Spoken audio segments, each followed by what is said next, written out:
Welcome to episode 197 of The Numbers Game. I'm Jace. I'm here with Nick and Marty. And I don't know about you guys, but end of financial year absolutely knocks me around. I feel like I've just recovered. How are you guys traveling? I thought we really battled hard last year. We did pretty well, and then it's done, and you're at it again. It's just the life of a business owner. But love it. Love the challenge. Yeah, Nick, how'd you find last financial year? And we're in a new dawn. Yeah, look, probably sheltered a little bit from the June chaos. Me personally, I know our financial planners are pretty busy, getting super contributions done and everything before the cut-off date, and everyone loves a big party. I think a lot of businesses it's an excuse. I was with a mate this morning. It does not have a financial business at all, and has an end of financial year party coming up. And I said, okay, so how does that relate to you? Were you really busy in June? Or he goes, no, we're just, celebrating the end of the year. And I was like, okay. So I always thought the end of financial year party was because June is just so busy for people like yourself, Chase, accountants trying to get tax returns done. But is it more of a celebration of the year? Because then we have another celebration at the end of the year anyway for the year. Well, yeah, I feel like maybe business owners get around end of financial year as a bit of an excuse to get their team together and do some dinners and some parties. But I also had the same thing. I mean, because we surround ourselves by, financial planners, lawyers, mortgage brokers, accountants. I feel like I've been more connected to the professional services world where, end of financial year and start of new financial year is a bit of a thing. But yeah, I guess any business could and should celebrate the end of a year, especially if they've done some good things. Yeah, interesting thought. What about this Christmas in July business too? Like, haven't we got enough to do in December with that? Can we just have Christmas when it's Christmas anymore? Or? It's funny you mentioned that, Marty. And, I did want to talk to you guys today. The first month of new financial year, we're in the 24-25 financial year. I'm not used to saying 2025 financial year yet. It still hasn't sunk in.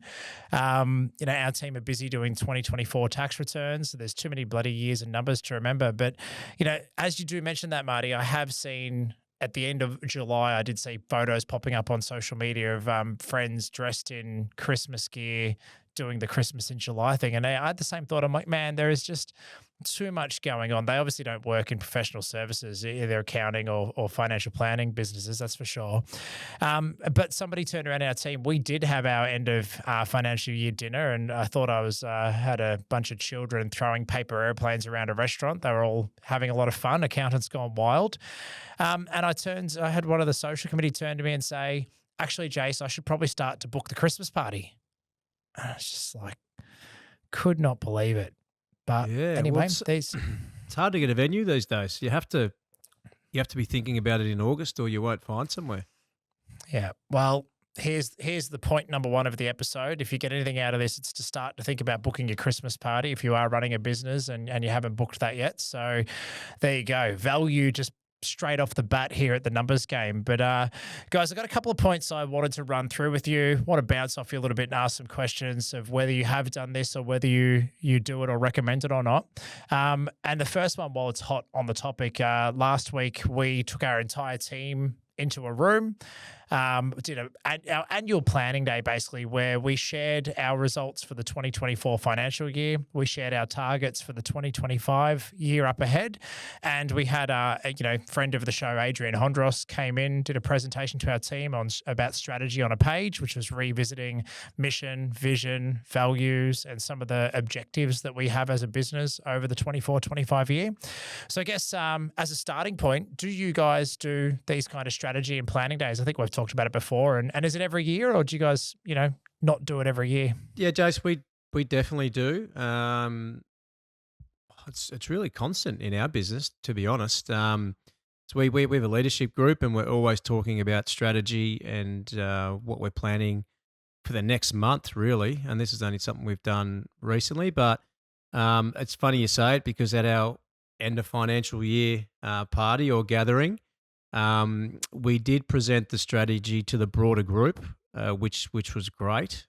We didn't so much touch on numbers, past numbers, but we looked at future numbers and where we're trying to take the business this year and beyond. So as a leadership, to answer your question, as a leadership group, yes, we do get away every year. We review the business plan, cash flows, all that stuff. Look at the key things we want to focus on. But it's only recently we've started sharing that with the wider group, and yeah, it was actually amazing, for lack of a better word. And I had some fantastic feedback from the wider group based upon it. It was just great to see the vision of the business, like knowing where the business is going year on year. And even we had two people inducted as partners on the day that have been with us for 5 years. Luke Mace, who's been on the show, and Justin Coughlin, who's probably our top, or is our top broker. And again, that really encouraged the other people within the business as well to go, this is where I could get to, over the course of the journey. So it's, I think people came away really buoyed with some of the things that went on, and just having the high level understanding of how the business wanted to evolve. And Nick's very right in saying, like, we have leadership catch ups, like even in the sales team, we have quarterly goals we set that we want to hit. And again, yes, it's driven by the business a lot of the times, but a lot of times, particularly individuals don't realize why it's driven for the business and how. So they link it more to their personal situation and their personal goals. So just aligning the two visions, I think, is really, really important, and that people have absolute alignment and buy-in to not only want to progress individually, but to know how that contributes to the building of the business, which then creates opportunities within the business. I think just getting a view on all that was very, very powerful, which I thought was brilliant. Absolutely love that. And look, sounds like there's some synergies. Obviously, Future Advisory hasn't been around as long as Innovate, and I always look to Innovate, for inspiration on how well you guys do things. And yeah, for years, I've heard the stories of your planning days or annual strategy days, and following in your footsteps, we rolled out ours the other week, and yeah, the feedback from the whole team was that it was the best one yet. But hands down, we get better and better year on year. But it was more the sharing the vision with the whole team, so that you have buy-in from your employees. Your team that rock up day in, day out need to understand why they exist and why we exist as a business, but also part of where we're going from a vision point of view. So step one is a big one. If you haven't shared the vision for your company with your team, if you haven't laid out the map or the roadmap, have a bit of a look at, your 23-24 performance. Have a look at 24-25 and start to formulate some plans for where you want your business to go. So I've started on a big meaty one, but I just wanted to touch on, obviously we've shared how important and how valuable that was for both of our businesses. And if you're not doing that, it's a really good opportunity to start to look at your business planning at this time of year before you get too deep into the year. This is the mistake that we see a lot of business owners make, is that all of a sudden it's August, and if we don't, carve out some hours to do business strategy, and we just get stuck in the day-to-day, as we said, it'll be Christmas before we know it, and we'll be trying to book venues. Just one more thing, Jace, on the sharing of the vision and the strategy. I think a lot of businesses would feel strange about that. I know I did in the past. An example: you don't want your staff to know how much money you're making. That's probably the biggest thing, or how much money you're not making, hypothetically, depending on the business. But I think the reality is, if you've got a good business, you're making money, and I think most staff should accept that. But what sharing that vision does, and showing the people in your business that you're trying to grow and that you are making money, it gives them real confidence that they're in the right seat, and it will prevent them going somewhere else if they think there's a lack of opportunity, or you're not taking the business forward, which is then going to provide that opportunity for them. So I'd encourage business owners to think outside the box, and actually I'd suggest that it's okay. It's okay to show how much money you're making or what your profit margins are. That's pretty much what we did in our strategy, Jay, last week. We showed the revenue, we showed our target profitability, so people can quickly do the sums and work out how much money we're making. But that money means we can reinvest in the business, and we can grow, and we can provide more opportunities. So don't be closed and think it's a bad thing. It's more than okay to share that you're making profit and that you're taking the business forward and growing it. I couldn't agree more. And look, I concur or agree in the same way. Greg and I have sat back and gone, oh, like it feels a bit weird. How much can we share? Do we overshare as a business? And, but as long as you've got the right culture and the right people to be able to do that, then that's not going to be an issue. And, if you feel like you can't share that, then maybe it's a bit of a time to do a culture review and a review of the people that you've got working with you. They should want you to be successful and want to work for a successful organization. So quite important in that aspect. You hit the nail on the head. It's if they're not a part of that vision, wanting to be a part of that vision, obviously if the business does well, they do well, and vice versa. So if it's not aligned, then it's not the right person. So it's there's no room for selfishness, and if there is, it's again, you got to be on a rising tide together. Otherwise, you're in real strife. Couldn't agree more. One of the things I'll lead this into and kind of reverse a few of the smaller parts. I mean, not everything's going to be as big and chunky and take as much action as what a strategy or a planning day would. But going back to Business 101 is having a budget. I've talked about it time and time again. It's one of my favorites, or one of the ones that I'll harp on about, is if you don't have a budget for month to month, what your turnover and your profit should be, and then all the parameters in between, and then extrapolate that out for a whole year. So, you've got the data of your last financial year, for example, 23, 24. It's done and dusted. Basically, to get started, dump that down into a monthly profit and loss and have a look at it and go, well, what can we do different in the 25 financial year? What months should we do more revenue than what we did last year? Or, especially if you've got a seasonal business, you might be doing Black Friday sales, for example, and you know that November is going to be an absolute banger. Or Christmas sales, you might have quiet times in January or February, depending on the market that you're in. These are all the things that you can kind of revisit. And by dumping it out on a bit of paper and sticking it up in front of you, you can start to see things. Your numbers should tell a story. And if you're unsure how to read the story your numbers are telling, that's where you got to jump in a room with a partner or an advisor, a coach, an accountant, a finance broker, a financial planner, whoever it is that you need to get in a room with and go, here are my numbers, help me tell a story. Yeah, and I think what's really important is how much money are you keeping? Like, again, how much cash are you keeping in the business? And then how are you reallocating that cash as well? Because they are really important decisions to keep that business thriving as well. A lot of people get caught up on the profit and loss, which is really important. But then what money is actually coming in and how are you investing that capital successfully? Because it's and we've seen it, we've all been in business a long time. Yeah, you could quickly spend that money and it not be in the exact right areas, and you can burn cash pretty quickly off the back of a great result. So really important to have those capital discussions with the senior team in order to go, okay, what's the allocation? Where is it best served to keep doing the great things that we're doing in order that the way forward is just as strong as where you've come from? But also putting in the time to monitor that. And that's where in the past I've gone wrong as a business owner. We set up the 12-month budget and cash flow, but it's not monitored.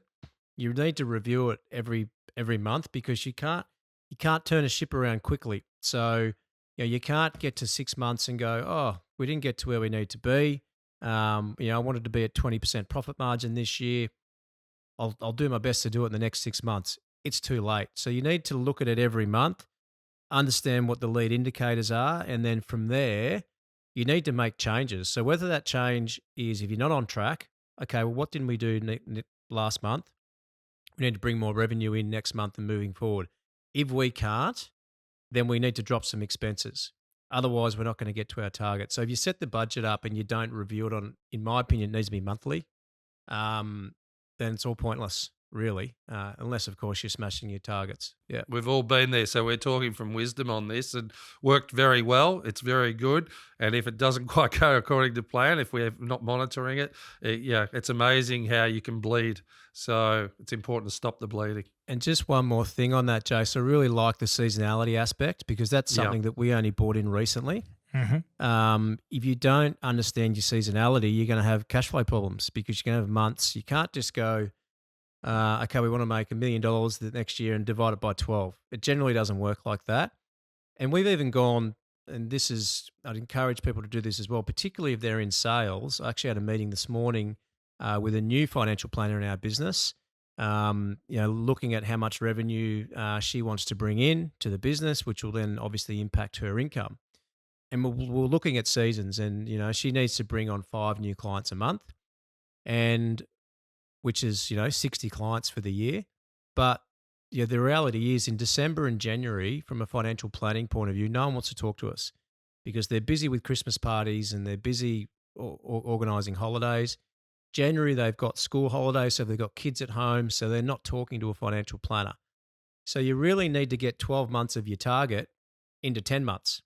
So it's no longer 5 SOAs a month or 5 new clients a month. It's actually 6.5. So I think the seasonality factor is absolutely imperative.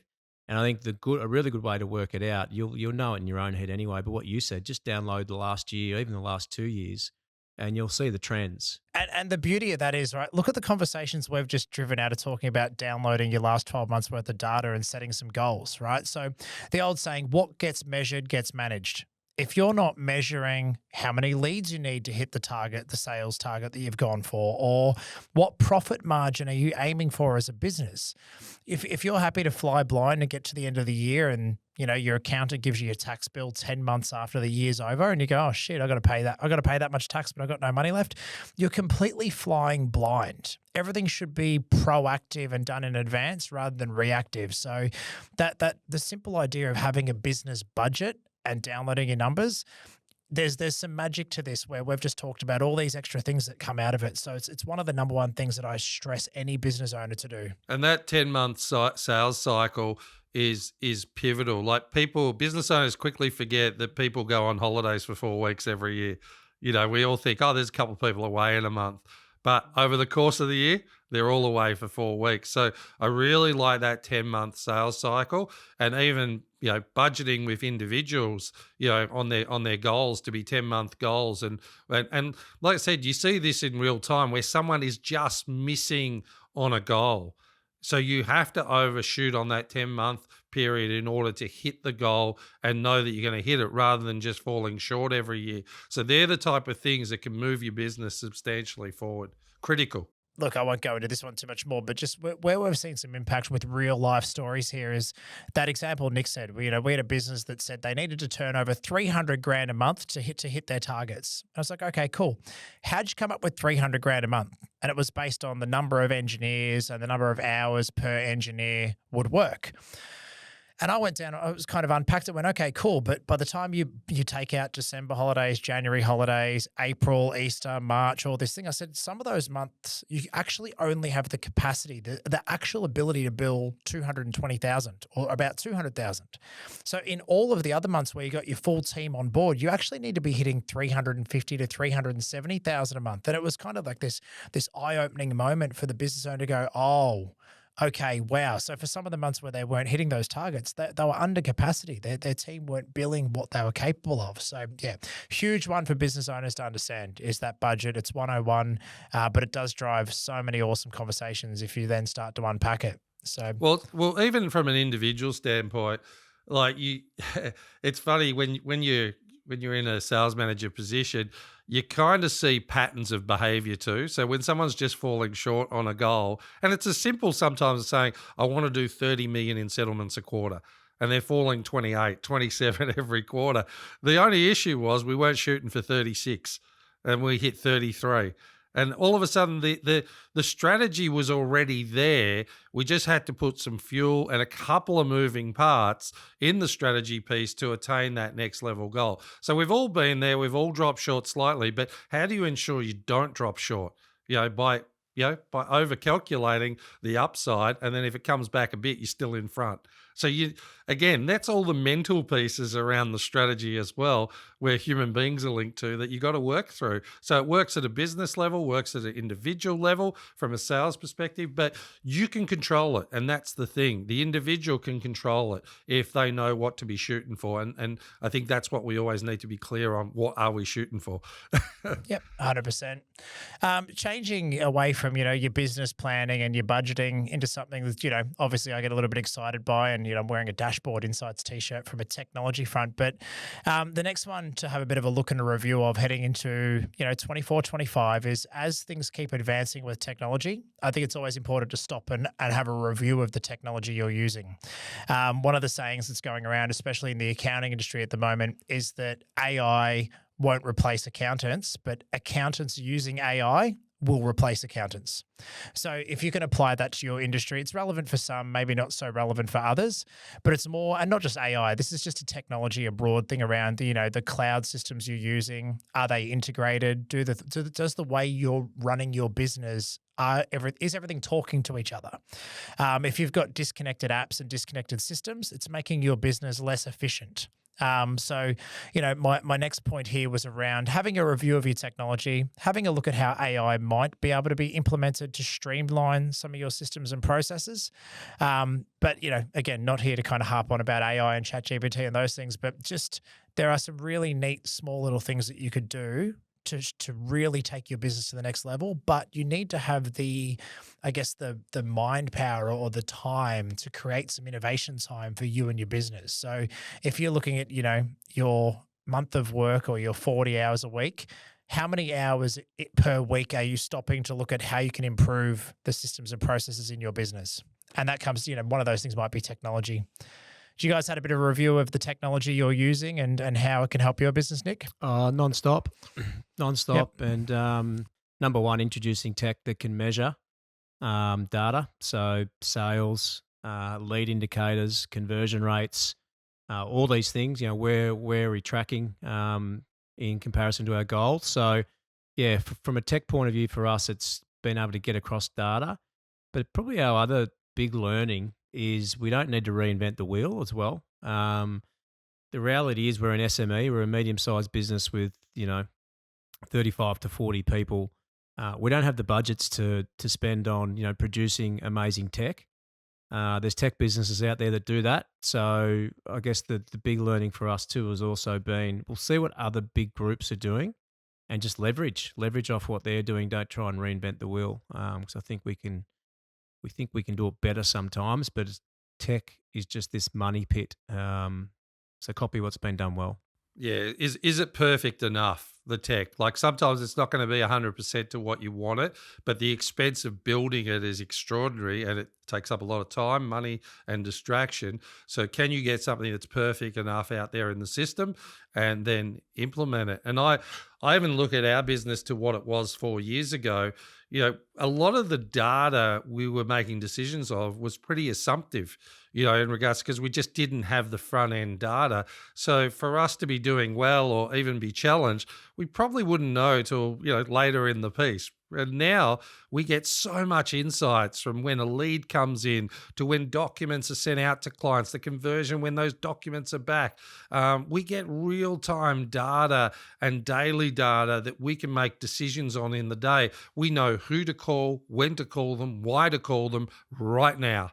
And before, we might not have had that discussion until 3 months later down the track or 2 months. And that is sometimes the problem's already arisen and you don't know it yet and you're not sure what to do. And sometimes it's like hitting the dog on the snout 3 weeks later after they've dropped a big load of crap on the bloody floor. So this way, yeah, and this is in the positive too, right? This is in the positive. You see really good signs that things are going well. You're getting that up front so you can encourage momentum off it. So it works in all. Sorry to bring a dog crap into the equation, I need to butt in there. I had a meeting this morning with 2 guys from our office, and it was a review meeting, and they'll listen to this podcast and they'll laugh.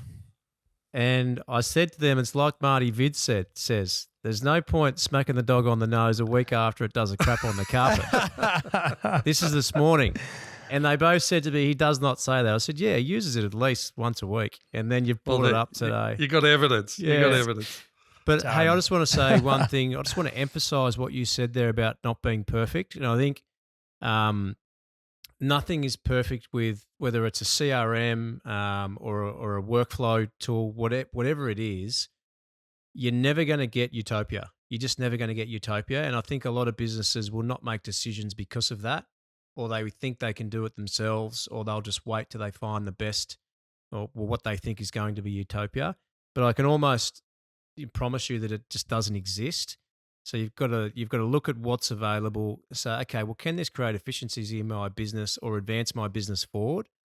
And if it can, have a go, and then be prepared to change if you need to. But I love what you said there, Marty, about it's not perfect. It's just never going to be. But don't let that hold you back. I've seen business really cook their revenues on time, looking for something perfect time and time again out there. And it's like I always say, perfect enough, works really well. You get efficiencies. If something better comes along, then you utilize that. But it's got to be working well, but it's never going to be perfect. You're right, Nick. It's, geez, it can burn a lot of time trying to find perfect. Little hot tip as we roll on from technology to the next one is the budget I mentioned before. If you compare this year's tech spend to last year's tech spend, are you spending more, but did you get more out of your tech? So you often see subscription creep where you've signed up to things or bought new apps or new technology into the business and maybe they never ended up getting used, or maybe you've added more users, but you don't need all the users. So, from the budgeting 101 to revert back to it, what gets measured gets managed. If you can cancel some of the crap that you're not using and put some money back in the pocket of your business, go and have a look at those things you're paying for that you're not using. So that's a great piece of advice, Jace. It's almost a category in itself in budgeting, isn't it? It's like, did our tech return more money to the business through efficiency or revenue? And that's a great independent discussion, I feel, because so often I'm seeing people talking so much about tech, but relevancy falls away, and then they're spending stuff on trying to find a way forward with no real idea on what that way forward is. So I think it's great to be able to monitor that and discuss that probably month to month. Yep. Well, and this will roll into the next one, so I'll segue through. But from a tech point of view, we implemented last year probably our most successful tech implementation. So again, this is all part of the review, right? Where you look at last year versus what you want to do this year. We implemented a bit of technology that manages our ATO mail. Now, if we've got, call it 3,000 clients, give or take, between companies, trust, individuals, and each of those clients might get an average of 5 to 10 pieces of mail from the ATO. So let's just go to the upper end, call it 10. We've got to manage tens of thousands of pieces of ATO mail coming and going through our business. And this used to be done manually. It used to be download the PDFs from the ATO or physically get stacks of mail sent to our address. And we had a team member in our client services team that would open all the mail, scan it in, rename the document, file it into a folder, decide to send it to a client or not, all manually done and decided by a human how to do all that, when to do it. We put this bit of tech in called ACO Mate, automated the whole thing. It downloads the mail, it renames the mail, it files the mail, and it follows a set of rules on whether to send it automatically to the client or not. So then instead of 30,000 pieces of mail that a human would have to touch and manually review and send, we'd probably only get 20 documents a week that one of our client managers has to actually look at and decide how to handle it if it didn't fit a set of rules. So anyway, that leads into my conversation around customer relationships. So if you've entered into this new financial year, one of the things that you should be looking at is, are we servicing our clients as well as we could? Your customers, your clients, they are the lifeblood of a good organization, as much as your team internally and the people running it. If you don't have customers, you don't have a business. So one thing to look at will be, how are you servicing your customers? Are there more services or products that you could sell them or that you should be selling them?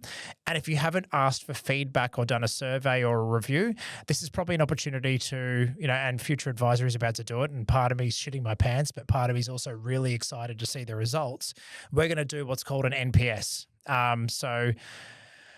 We'll survey our clients. They'll be asked on a scale of, 1 to 10, how's Future Advisory going? Are they offering good services? Is there anything else we can do for you? And we're going to be able to take all that data back in-house to our team, our leadership team and our client managers and everyone in between and go, here's what our customers are saying about us. Can we do better? What can we change? And this is a bit of an opportunity just to get a bit of a pulse check and see how we're going with our customers. Have you guys done a NPS or anything like that before? And yeah, I'd love to know a bit about the process. It's constant. So every one of our clients that goes through the process with us gets a survey at the end. And not all of them complete the survey, but a lot of them do.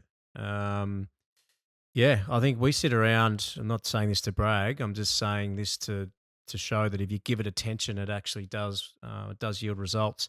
But we sit around sort of 97, just north or south of that. Wow. Yeah, and Is that on a net promoter score? yep, yep, Yep. Wow. Yep.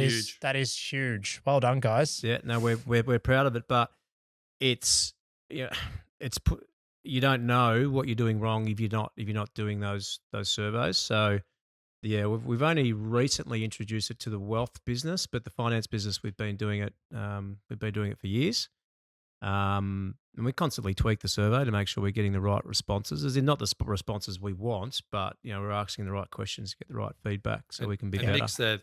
mix that in with the Google reviews, like the 5-star Google reviews. I don't know how many hundreds of that we've got, but we've Yeah. got social proof. But also, like, to give you a specific example, our brokers are remunerated, and as a part of that is their portfolio retention as well. So the customer service, so the actual incentives are aligned with really great customer outcomes and customers returning back to Innovate as well, and it impacts them individually as well. So it's all tied in, but that we are getting a lot of response from the market due to those 5-star Google reviews and the high NPS scores. And apparently, like, not that I'm comparing, but that's very good in the general market to what we're doing on that. And it's having an impact, definitely. I'm sitting here absolutely so impressed with you guys. Like 666 5-star reviews for starters on Innovate's Google page, as well as an NPS of 97.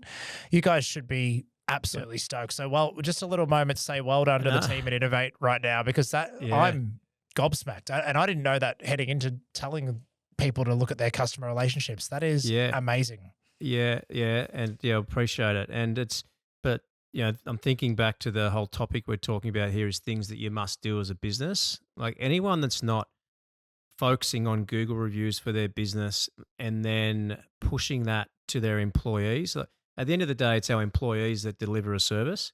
So they're the ones that are going to get reviewed, not Innovate. So obviously we get captured in that review. So to Marty's point, we're really pushing our team to get Google reviews, because these days, as soon as someone is determining whether or not they're going to use your business, they go to Google. And if you don't have the right amount of reviews on there, then they're going to turn to someone else. So I think, businesses really need to focus on what is their online presence, not just how good's your website.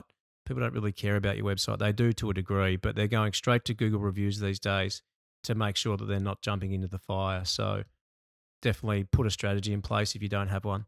Love it. Well, I'm glad I brought that one up, because even I'm going to walk away from this a little bit fired up to make sure we continue to progress in that area, because that's a new one for us. And again, every year business is about progress, and progress is a word that we've used a lot internally with our team. It's about the progress that we make year on year, and we don't claim to be perfect either. Like most business owners, again, Marty, you talked about not being perfect and kind of having a go. So that's the one for us as well. That we're not perfect, but we want to progress. And just one more point on that, because I actually harped on this with our team last week, but it's actually the final piece of your marketing plan. So, you'd attest to this, Jace. You're pouring money into online marketing. You're trying to get your website to look sexy. You're trying to drive online lead flow into your business. And that doesn't matter if you're service-based or product-based, whatever it is. You're trying to drive lead flow into your business by spending money on marketing. If you don't have the Google reviews or the NPS there to complement that, it can be a complete waste of money, because you're driving lead flow in, so you're getting the attention on your business and your website. The next thing people are doing, they're going straight to Google to see if they should be using you. Now, if the reviews aren't there, you've spent that money driving that lead flow in for absolutely no reason. So it's the final piece of that marketing plan, and you need to tie it back to your staff. And I've always been a big believer, like coming out of different generations of business, that your clients end up being your strongest sales force. If you do a great job by them, they will tell friends and they will tell others. And the change probably from 20 years ago to now is they're prepared. The friends are online, and those Google reviews are the friends, and it's social proof that the business is doing well. In the past, that would have been just expanding within communities by word of mouth, whereas now you've got a double effect where you're getting the word of mouth, but also you're getting that digital proof with the Google reviews. So again, and the NPS score, sort of locks it all in because they're having a great experience as well that they want to share. So it's it's a really great play to get that right, to keep opportunities revolving back to you as well. Love it.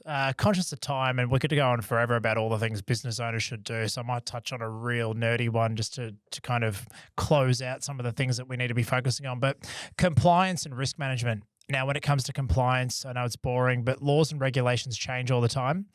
So you need to stay on top of this. So some of the stuff coming up that would have changed over between 24 and 25 might be superannuation rates. So look, most good payroll software will automatically update the superannuation rate for you.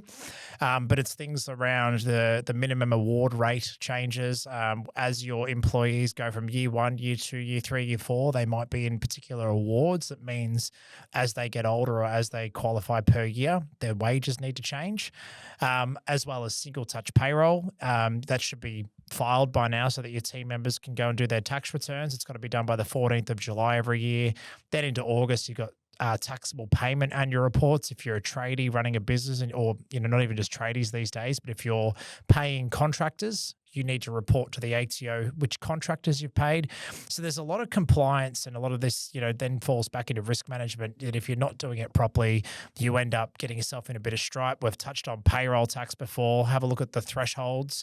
If you were over $700,000 last year, you might have been paying payroll tax, but now the rate is $900,000 or more for paying payroll tax in Victoria. So you might be able to review and go, well, maybe I don't need to pay that crappy tax anymore that Jason and Nick always get really angry about. And work cover. You need to do your work cover remunerations. There's a couple of quick fire compliance and risk management things that as a business owner, you got to make sure that as much as the boring stuff, it's the stuff that could really come back and bite you in the ass if you're not covering it. Yeah, really good. And the other thing I'd add to that as well is, again, think about how much money you're making by finding these efficiencies.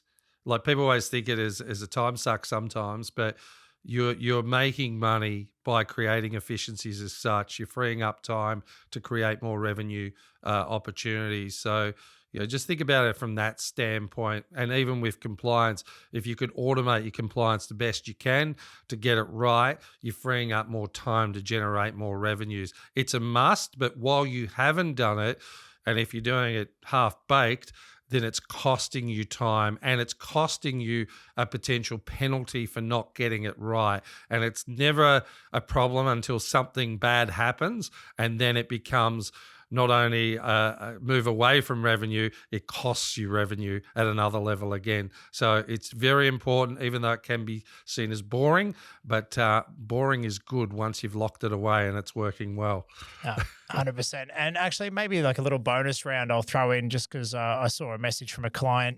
Some of the work we do closely with the team at Innovate around asset finance and business finance.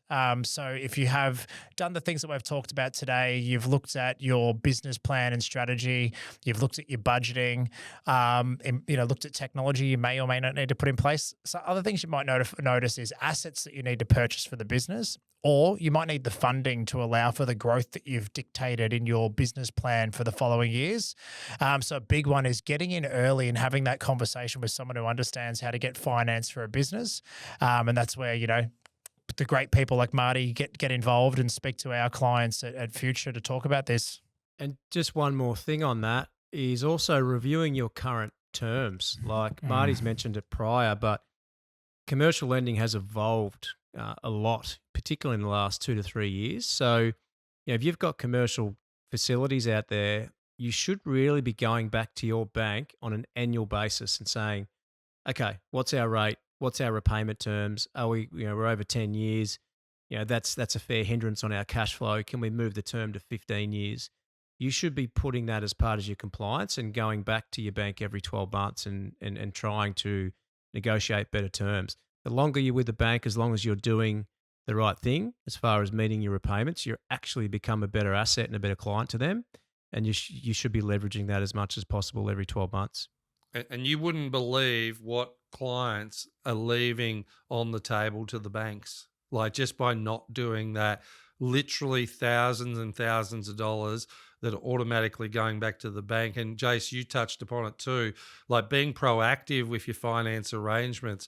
Don't leave it to the last moment. If you want to do something, get the advice up front, because it puts you in a position of strength. I call it bankability. Talk to us, make sure that the opportunity is bankable so you can get great terms and you can put that opportunity out to tender and get great rates. And once you do it reactively on the back end, the banks hold the power, and then obviously rates can go up and they can control the situation a lot more. Lots of clients have got so much security within the banks that give the banks comfort, but could be utilized to create revenue in some other way as well. So important to get people around your business. You're great at your business, but we're great at representing your business and how to get great terms and great rates. Really important. I don't want to see business owners losing money for no reason on finance. There's no excuse when we've got so much more flexibility and opportunity in the commercial market through assets and buying property, whatever the case may be, or business acquisition. Set yourself up. And Jace, I've been thankful to yourself too. You sent through people on that front end, and we can give real clear guidance to put them in a position of strength. It's tremendous. It's the dream team, mate. So for listeners out there, we appreciate your time, and hopefully we've given you some actionable things to kickstart your 24-25 financial year, where things are just ramping up and getting started. You can find Nick, Marty and myself on LinkedIn. If you do want to reach out to any of us, you can obviously find us at Innovate or Future Advisory. And look, we do love getting people onto the Numbers Game podcast page on Instagram. So if you haven't followed Instagram, it's quite live and interactive. Marty does go viral. There's plenty of videos where he's got tens of thousands of views, and Nick and I get about 100 per video. So if you want to check that out outside of the YouTube channel, you can find shorter, punchier snippets of us at the Numbers Game podcast on Instagram. And there you can send us messages as well, which Marty's very good and interactive at replying, and he's the popular one. Even all my clients have chosen Marty as the favorite podcast host. So here we are. Appreciate you listening, and until next time. I'm not really that good. I think the marketing team's doing really well. But hey, loving the love. Game over. This podcast is for educational and informational purposes only. The conversations are of a general nature and do not qualify as financial or tax advice. We recommend before you make any financial decisions, you consult a licensed professional. Individuals on the podcast may hold positions in the companies discussed.